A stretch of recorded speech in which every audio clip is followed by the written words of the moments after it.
Hello दोस्तों, क्या हाल है। तारीख आज 11 फरवरी 2025 दिन मंगलवार है और जानेंगे आज मुख्य समाचार में बड़ी खबरों को। तो चलिए शुरू करते हैं और जानते हैं एक एक करके तमाम बड़ी खबरों को। एक बड़ी खबर, दिल्ली में भाजपा की जीत पर पीएम मोदी ने अपनी प्रतिक्रिया जाहिर की है। पीएम मोदी ने सोशल मीडिया एक्स पर लिखा, जनशक्ति स्वर पड़ी, विकास जीता, सुशासन जीता। दिल्ली के अपने सभी भाई बहनों को बीजेपी को ऐतिहासिक जीत दिलाने के लिए मेरा वंदन और अभिनंदन है। आपने जो भरपूर आशीर्वाद और स्नेह दिया है उसके लिए आप सभी का हृदय से बहुत बहुत आभार। पीएम मोदी ने आगे लिखा, दिल्ली के चौतरफा विकास और यहाँ के लोगों का जीवन उत्तम बनाने के लिए हम कोई कसर नहीं छोड़ेंगे, यह हमारी गारंटी है। इसके साथ ही हम यह भी सुनिश्चित करेंगे कि विकसित भारत के निर्माण में दिल्ली की अहम भूमिका हो।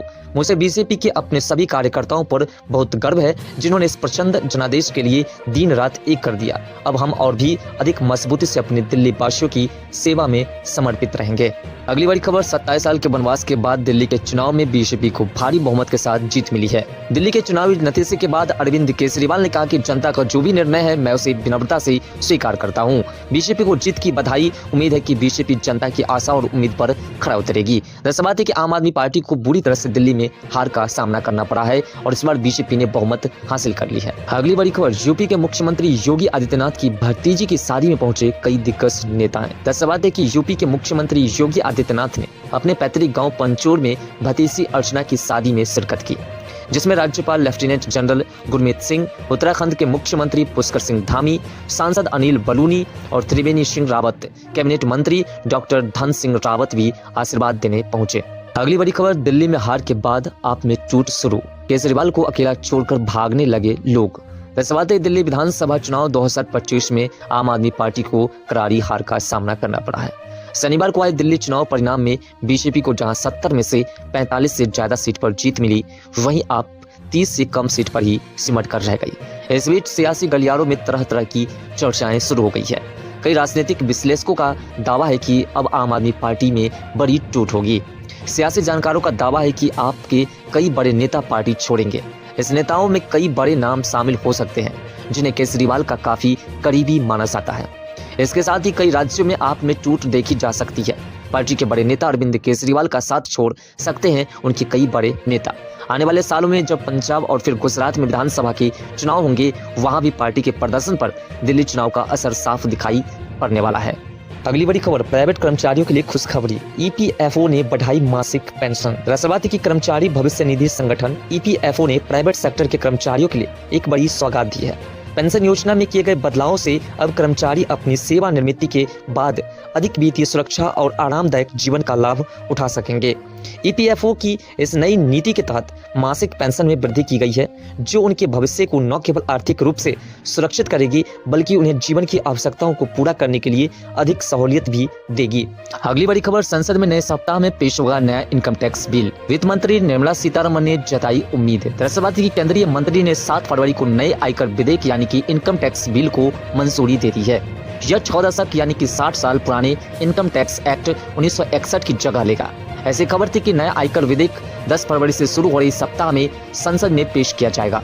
शनिवार 10 फरवरी को वित्त मंत्री निर्मला सीतारमण ने इस बारे में कहा कि उन्हें उम्मीद है कि इनकम टैक्स बिल आगामी सप्ताह में पेश किया जाएगा। उसके बाद उसे संसद की समिति के पास भेजा जाएगा।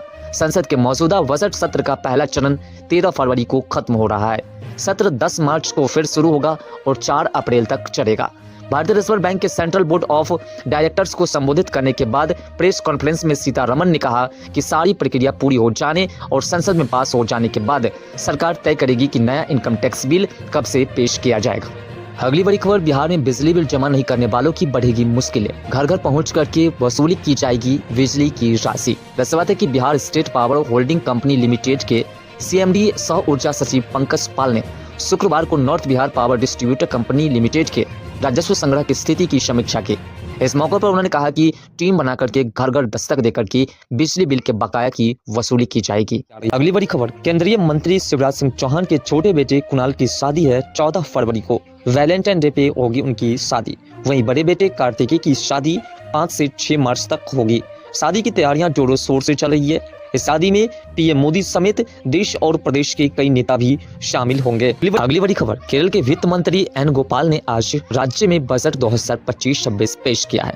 इसके बाद इस बजट पर बातचीत तेज हो गई है, जहां एक तरफ सीएम पिनाराई विजयन ने तारीफ करते हुए राज्य के विकास के लिए हितकारी बताया है, तो वहीं दूसरी ओर विपक्ष ने इस बजट को खोखला बताया है। दरअसल बात है कि 2 फरवरी 2025 को केंद्र में बजट पास किया गया है हमारे देश की वित्त मंत्री निर्मला सीतारमण की ओर से। इसी बीच केरल के वित्त मंत्री एन बालगोपाल ने भी अपने राज्य में बजट 2025-26 पेश किए हैं, जिसके बाद अब केरल में सियासी घमासान शुरू हो गई है। अगली बड़ी खबर, अमेरिका से भारतीयों के हाथों में हथकड़ी और पैरों में जंजीर बांध करके डिपोर्ट करने की अमानवीय कृत्य को लेकर के जिला कांग्रेस कमेटी ने पीएम मोदी का पुतला फूंका।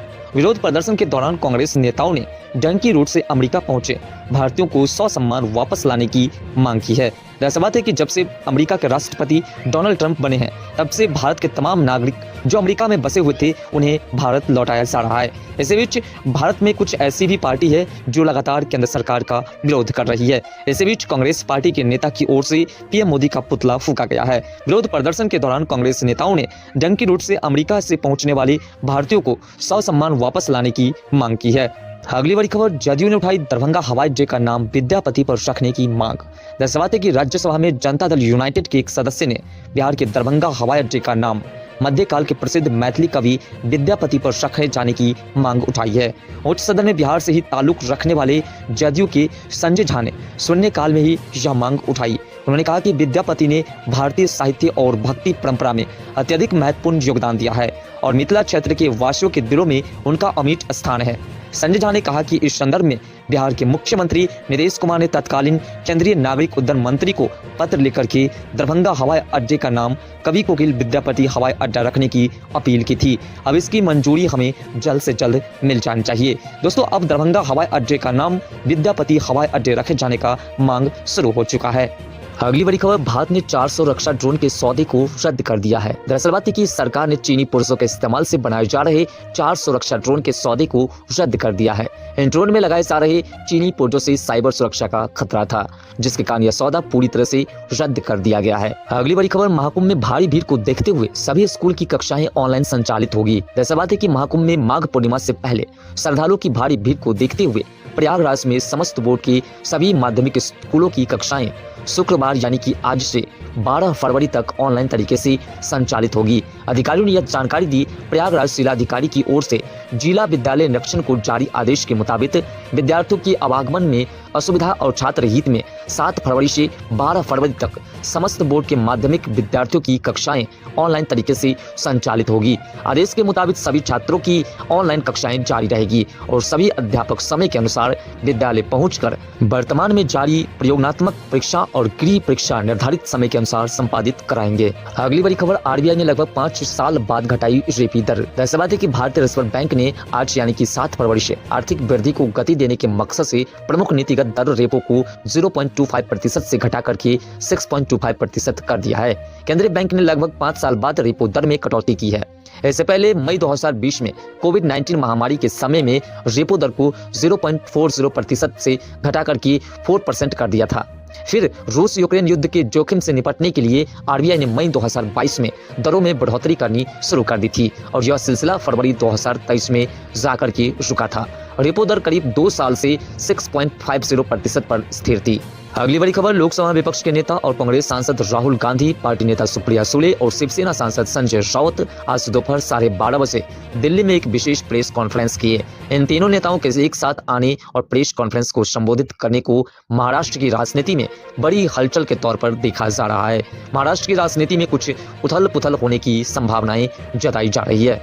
अगली बड़ी खबर, केरल वित्तीय संकट के दौर से उबर चुका है। ऐसा बात है कि केरल के वित्त मंत्री के एन बालगोपाल ने शुक्रवार को विधानसभा में वित्त वर्ष 2025 और 26 के लिए बजट पेश करते हुए कहा कि राज्य के समक्ष जो सबसे गंभीर वित्तीय संकट का दौर था उससे अब वह उबर चुका है। विधानसभा में बजट पेश करते हुए बालगोपाल ने वाइडॉन भूस्खलन पीड़ितों के पुनर्वास के लिए 750 करोड़ रुपए की परियोजनाओं की घोषणा की है। अपने संबोधन में मंत्री ने यह भी कहा कि राज्य के सामने वित्तीय संकट के बावजूद सभी सामाजिक कल्याण योजनाओं और विकास के परियोजनाओं को पूरा किया जाएगा। अगली बड़ी खबर, बिहार आकर के 80 लाख किसानों को तोहफा देंगे पीएम मोदी। ऐसा बात है कि प्रधानमंत्री नरेंद्र मोदी 24 फरवरी को भागलपुर आ रहे हैं। इस दौरान वह किसानों के साथ संवाद करेंगे और एक जनसभा को भी संबोधित करेंगे। पीएम के इस प्रस्ताव प्रस्तावित दौरे की तैयारी का जायजा लेने बिहार के कृषि मंत्री मंगल पांडे भागलपुर पहुंचे, जहां उन्होंने अधिकारियों के साथ बैठक की और उन्होंने बताया कि प्रधानमंत्री नरेंद्र मोदी 24 फरवरी 2025 को भागलपुर पहुंच रहे हैं और वहीं से किसान सम्मान निधि योजना की 19वीं किस्त भी